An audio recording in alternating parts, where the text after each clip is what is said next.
মাশরুমের সম্পূর্ণ ভিন্ন একটা রেসিপি আপনাদের সাথে শেয়ার করব, যেটা যে কোনো দিন নিরামিষের দিনেও আপনারা কিন্তু রান্না করতে পারবেন, তাও বা দুর্দান্ত স্বাদে। আর এই রেসিপিটা যে কোনো কিছুর সঙ্গে জমে যাবে। তার জন্য প্রথমে আটা দিপা ময়দা যে কোনো কিছু দিয়ে মাশরুমটাকে ভালো করে চটকে নিয়ে তারপরে ভালো করে ধুয়ে নিয়েছি। এবারে কড়াইয়ের মধ্যে তেল গরম করে নিয়েছি, সেটা সাদা তেলও হতে পারে, সর্ষের তেলও হতে পারে।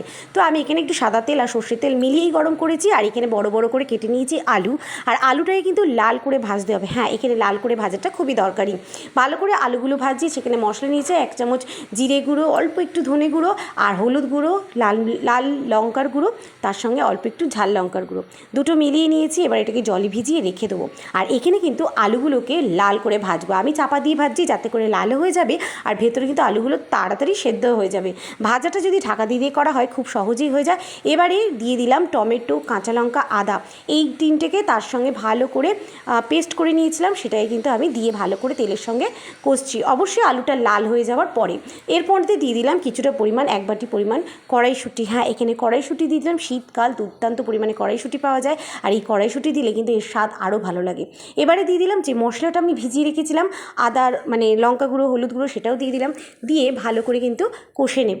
কষে নেওয়া প্রায় হয়ে এলে এখানে 50% কষে নেব মশলাটাকে। আদা টমেটোর সঙ্গে মশলা কষানোর পরে দিয়ে দিয়েছি কিন্তু এখানে যে মাশরুমগুলো রেখেছিলাম, মাশরুমগুলো দিয়েও ভালো করে কষাতে হবে, যাতে মাশরুমের ভেতর পর্যন্ত মশলাটা পৌঁছে যায়, আর এই কষাতেই কিন্তু স্বাদ দুর্দান্ত হবে। এবারে আলুগুলো যদি গলে মানে প্রায় সেদ্ধ হয়ে আসে, সেক্ষেত্রে আলুগুলোকে কষিয়ে তুলে রাখবেন। আর যদি মনে হয় যে আলুগুলো আরেকটু সেদ্ধ হবে, তাহলে মাশরুমের সঙ্গে কষাবো।